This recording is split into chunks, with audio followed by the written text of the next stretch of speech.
할렐루야. 오늘도 주일 오후까지 이 하나님의 은혜를 사모하고 예수님의 사랑을 사모하는 성도님들의 삶에 큰 은총이 부어지기를 소망합니다. 날씨가 참 많이 더워졌지요. 거기다가 이제 또 비 소식이 계속 있으면서 굉장히 습한 날씨를 보내고 있습니다. 이런 날씨에는 우리가 여러 가지 주의하고 또 조심해야 되지만 무엇보다 조심해야 되는 것 중에 하나가 있다면 바로 음식물일 것입니다. 그래서 이런 날씨에는 밖에다가 조금만 놔둬도 금방 상하고 금방 쉬기 때문에 여러분들 아마 음식물 드시는 거 또 보관하시는 거 이런 거에 조금 더 관심을 기울이셔야 될 것 같습니다. 음식물을 그냥 상온에다가 두게 되면 금세 시간이 지나면서 쉬고 또 쉬는 것만이 아니라 곰팡이가 이렇게 새하얗게 올라오게 되는 것을 우리는 종종 보게 되지요. 오늘 여러분들과 함께 나눌 사진을 한 장 가지고 왔습니다. 보이십니까, 여러분?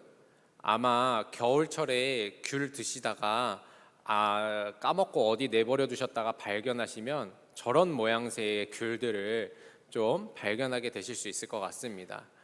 여러분들 어떤 것인지 보기만 하셔도 아시겠지요. 귤에 곰팡이가 피어 있는 모습입니다. 이렇게 된 귤을 보면 여러분 어떻게 하십니까? 저는 개인적으로 저렇게 된 걸 보면 뒤도 돌아보지 않고 바로 봉투에다 넣어서 버려버립니다. 그리고 냄새가 날까봐 그날은 쓰레기를 정리하는 날이 됩니다. 우리는 이렇게 곰팡이가 핀 것을 보면 버려버리고 멀리하고 싶고 쓰레기통에다가 던져버리게 되지요. 그런데 여러분 그거 아십니까? 이 곰팡이가 지난 20세기 최고의 발견 중에 하나입니다. 1929년 플레밍이라고 하는 이 연구자는 영국 세인트 메리 병원에서 곰팡이를 배양해서 멸균 능력을 가진 물질을 분리하는 연구를 진행하고 있었습니다. 그러던 중에 여름 휴가가 되었고 이 플레밍이 여름 휴가를 떠나면서 귀찮아서 곰팡이를 그냥 책상 위에다 두고 간 것입니다.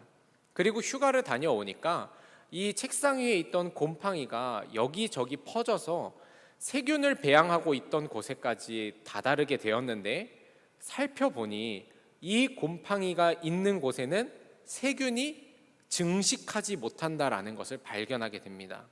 이 연구가 계속되어서 만들어진 게 있는데요. 바로 페니실린이라고 하는 오늘날 우리가 맞고 있는 항생제 중에 하나입니다. 사실 1920년대만 해도 여러분 세균으로 인해서 죽는 사람들이 정말 많았습니다.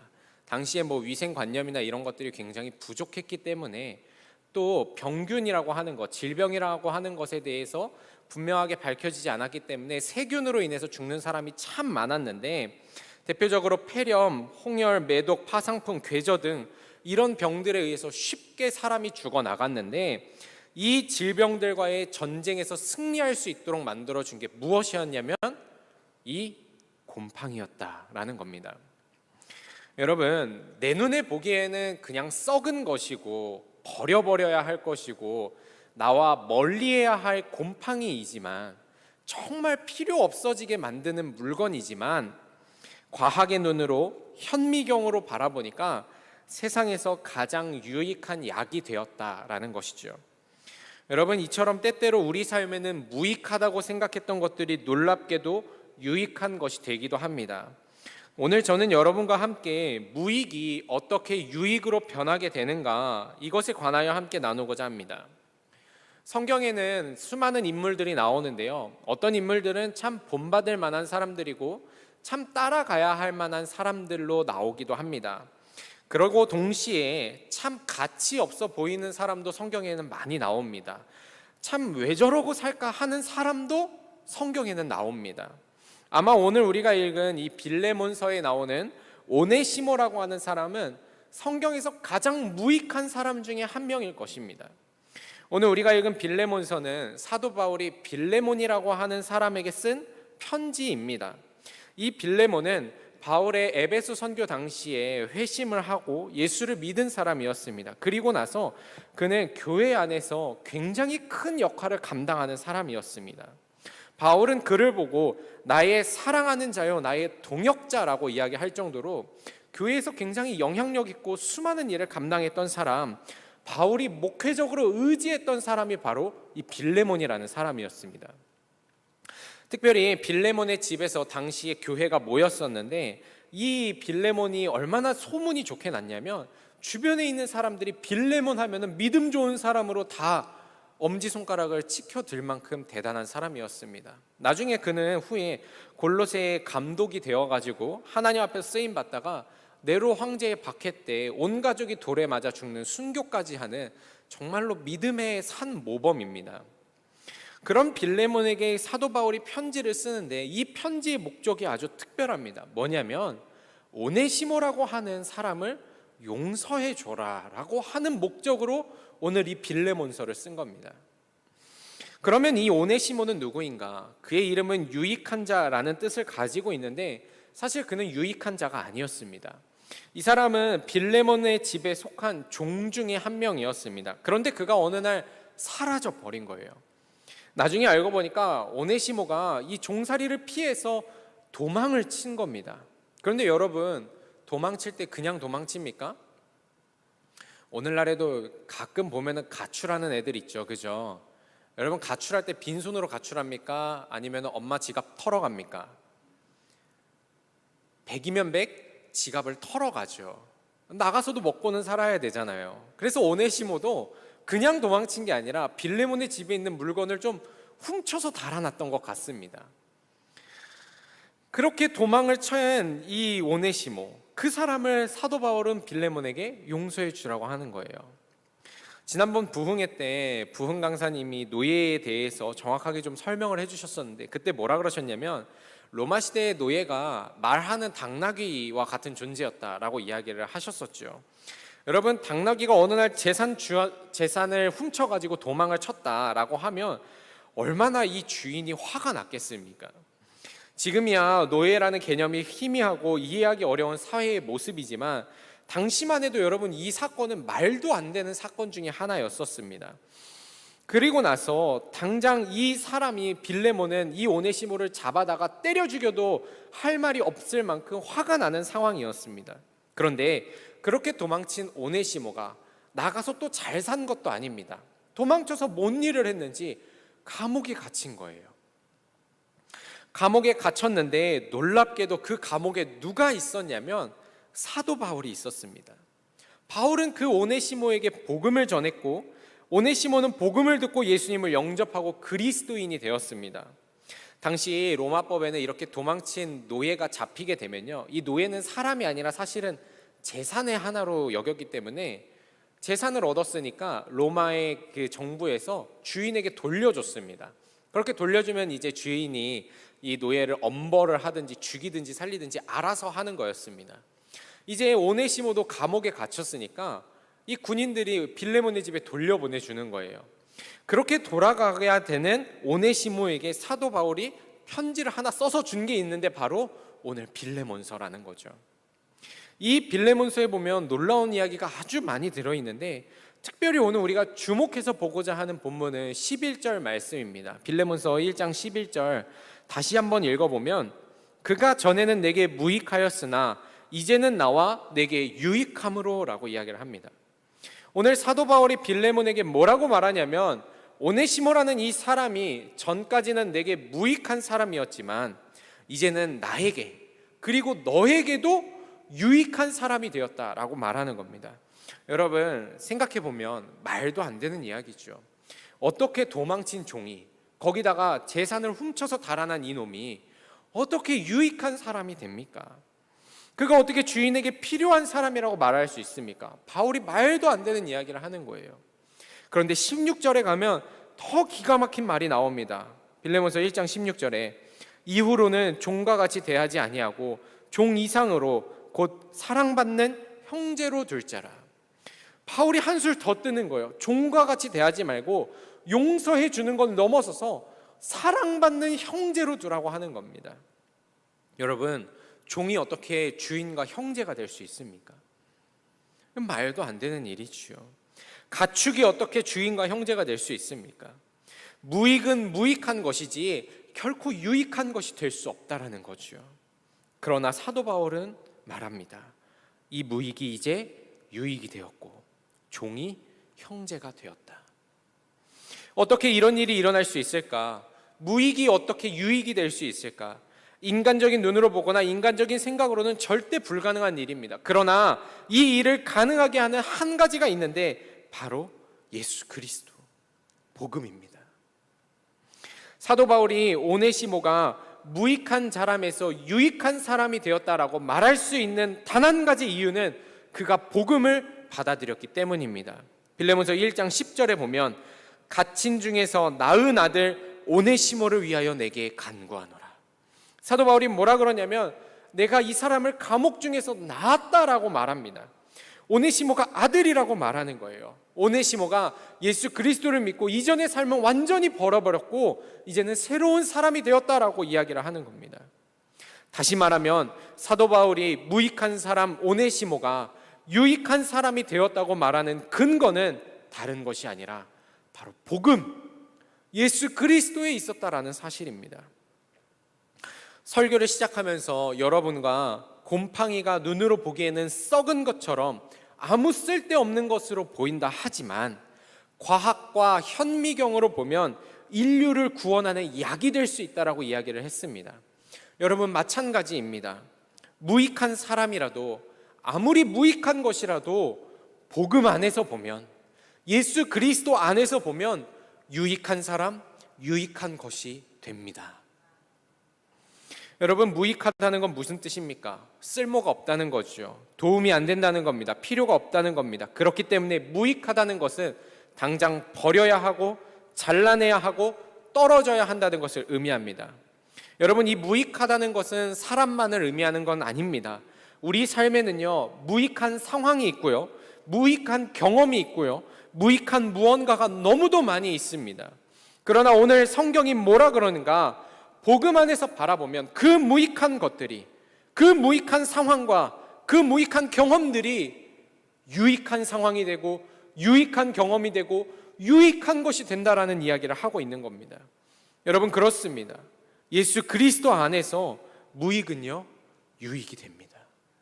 여러분, 정말로 이 사실을 믿으십니까? 복음 안에서 보면 예수 그리스도 이름 안에서는 가치 없는 것이 가치 있는 것으로 변하는 것입니다. 성경을 한번 살펴보십시오. 여러분, 예수 그리스도라는 이름 아래에서 수많은 사람들이 무익한 사람에서 유익한 사람이 되었습니다. 베드로와 요한이 성전에 기도하러 갈 때 성전 미문이라고 하는 곳에 앉아서 구걸하던 안진뱅이가 한 명 있었습니다. 그는 매일 거기서 구걸하며 떨어지는 동전으로 먹고 사는 사람이었습니다. 조금 잔인하고 냉정하게 말해볼까요? 그는요, 사회적으로 무익한 사람이에요.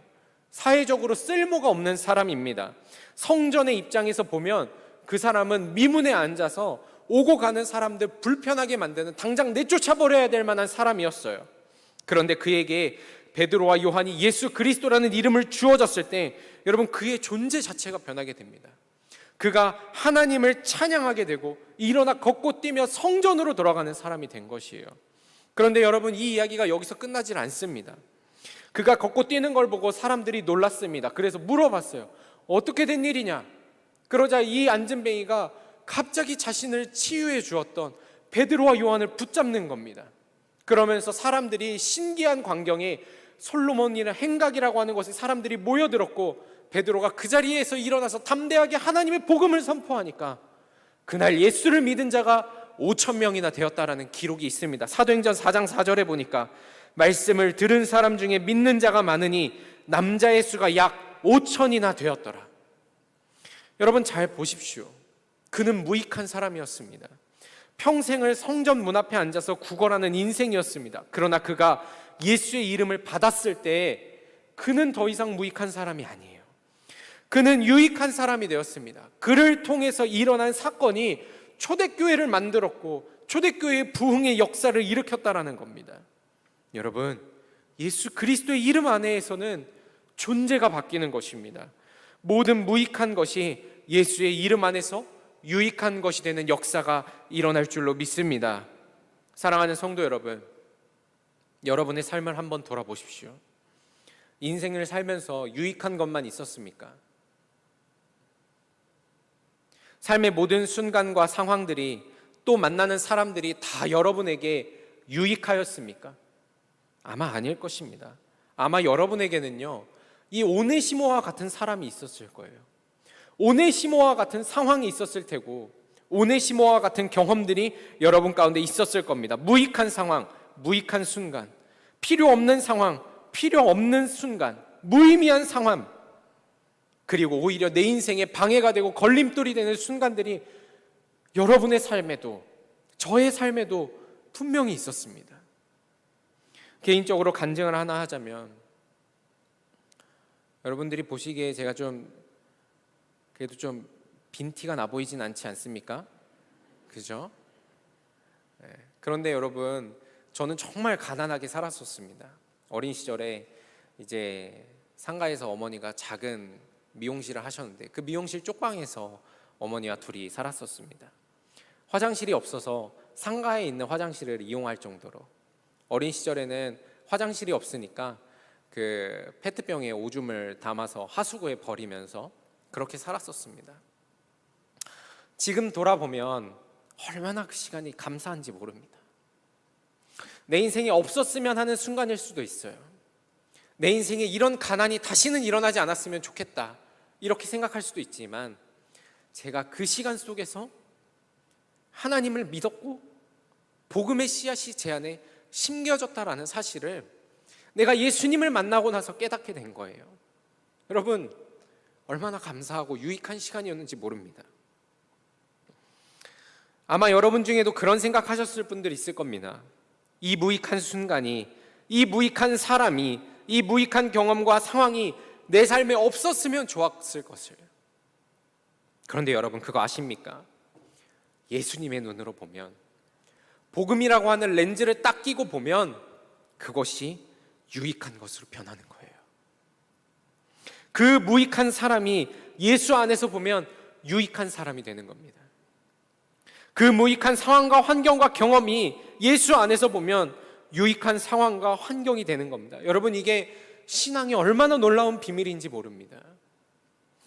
오늘 편지를 기록한 사도 바울에게도 무익한 것이 있었습니다. 바울에게는 큰 병이 있었는데 성경학자들은 아마 간질이었을 것이라고 이야기를 합니다. 여러분, 간질이 무엇인지 아시죠?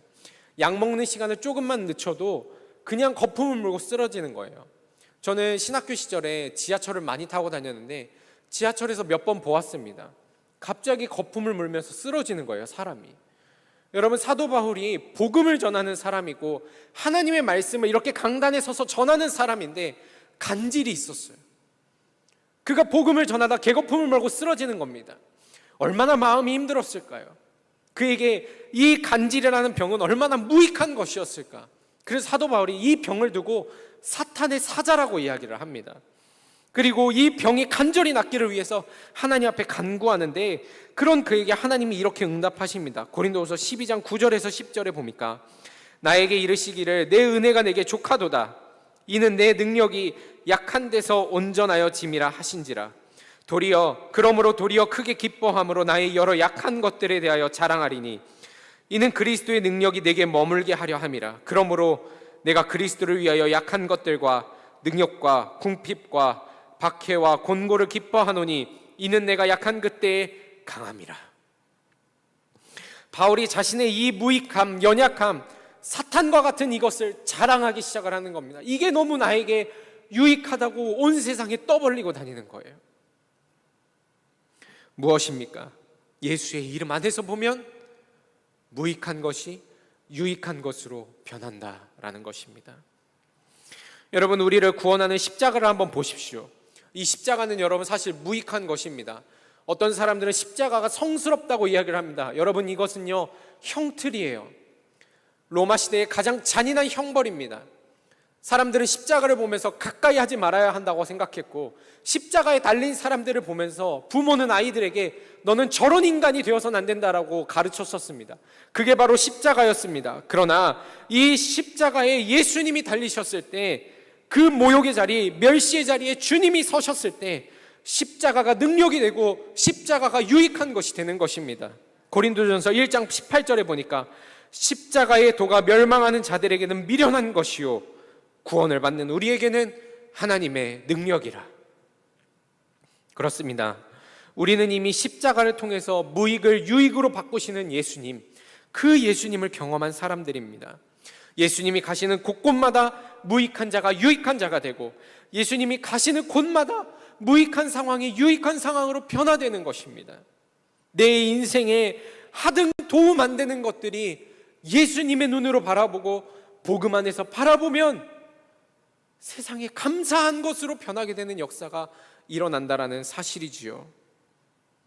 여러분, 그렇다면 이 비밀을 깨달은 성도는 어떻게 살아야 하는가? 내 삶에 예수님이 함께 하시기를, 내 모든 상황 가운데 이것을 바라보는 내 눈에 예수님의 눈으로 바라보기를 간절히 기도해야 될 줄로 믿습니다. 누군가를 바라볼 때 예수님의 눈으로 바라봐야 하고, 모든 상황을 받아들일 때 예수님의 능력과 은혜 안에서 받아들여야만 합니다. 그때 내 삶에는 무익이 사라지고 유익만이 남게 되는 것입니다. 1892년 조선 땅에 복음을 전하고자 들어온 젊은 선교사 부부가 있었습니다. 20대 중반의 프레더릭 밀러와 안나 밀러라는 선교사 부부였습니다. 1898년 3월 2일 하나님은 조선 땅을 섬기러 온 밀러 선교사에게 귀한 아들을 주셨습니다. 그러나 그 아이는 그해 10월 사망하였습니다. 밀러 선교사 부부는 이 아이를 양화진에 묻었습니다. 그리고 후에 3년 뒤에 1902년 3월 7일 하나님이 주신 귀한 아이가 또 태어났습니다. 하지만 그 다음 날 이 아이를 하나님은 또 거두어 가셨습니다. 프레더릭 밀러 선교사의 아내인 안나 밀러 선교사는 30대 중반의 나이에 아이를 낳고 또 이튿날 아이를 잃게 되면서 굉장히 깊은 우울감에 빠지게 됩니다. 더불어 건강도 악화되어 1년 넘게 병상에 있다가 1903년 6월 17일에 사망하게 되었습니다. 병명은 복막염이었습니다. 밀러 선교사는 우리나라 이름으로 나중에 이름을 바뀌셨는데, 민로아 선교사님은 그녀를 양화진에다가 또 장사하는 일을 하였습니다. 이런 민로아 선교사님을 보고 한 조선인이 그렇게 말했습니다. 질문했습니다. 예수가 누구이기에 당신에게서 두 아이를 빼앗아가고 아내마저 데려가셨단 말이오? 도대체 예수가 누구이기에 당신을 이렇게 힘들게 하는 것이오? 그때 밀러 선교사님은 옛날에 조셉 하트라고 하는 목사님이 쓴 찬송을 번역해서 주변 사람들에게 알려주고 또 본인이 부르시면서 그 조선인의 질문에 대한 대답을 하셨습니다. 그 찬송가 지금 우리도 은혜 받으면서 많이 부르는데요. 찬송가 96장 예수님은 누구신가? 라는 찬송입니다. 제가 가사를 읽어드리면 이렇게 쓰여져 있습니다. 예수님은 누구신가? 우는 자의 위로와 없는 자의 풍성이며 천한 자의 높음과 잡힌 자의 노임되고 우리 기쁨 되시네.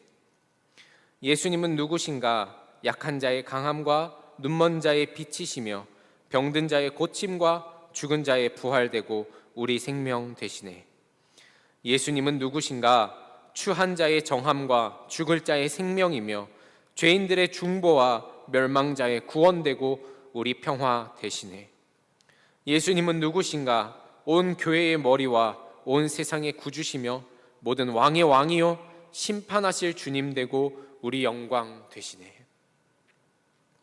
여러분, 이 밀러 선교사님에게 조선 땅에서의 선교는 자녀를 잃고 사랑하는 아내를 잃은 그 기억과 경험과 이 땅은 무익한 것이었는지도 모릅니다. 또 그런 아픔이 있는 그에게 예수가 누구길래 당신을 이렇게 힘들게 합니까? 라고 물어보았던 그 조선인은 그의 인생에 하등 쓸모없는 상처만 주는 무익한 사람이었는지도 모릅니다.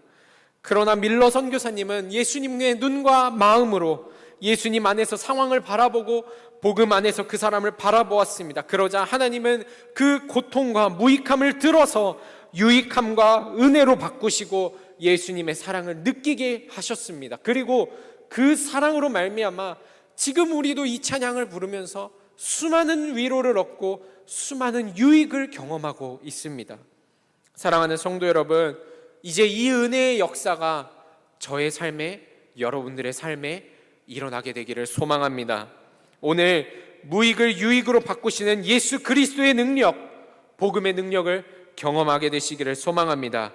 무익한 사람과 상황이 예수의 이름 안에서 유익한 사람과 상황으로 변화되기를 소망합니다. 이를 위해서 여러분 한 주간 예수 그리스도를 온전히 붙잡으십시오.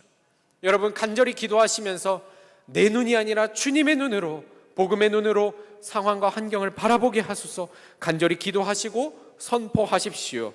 그때 하나님께서 우리 가운데 일하시고 역사하심으로 말미암아 우리의 모든 무익했던 과거와 무익해 보이는 현재와 무익할 것으로 예상되어지는 미래들이 유익한 과거, 유익한 현재, 유익한 미래로 변화되게 될 줄로 믿습니다. 그 은혜를 누리는 귀하고 복된 성도가 되시기를 소망합니다. 기도하겠습니다.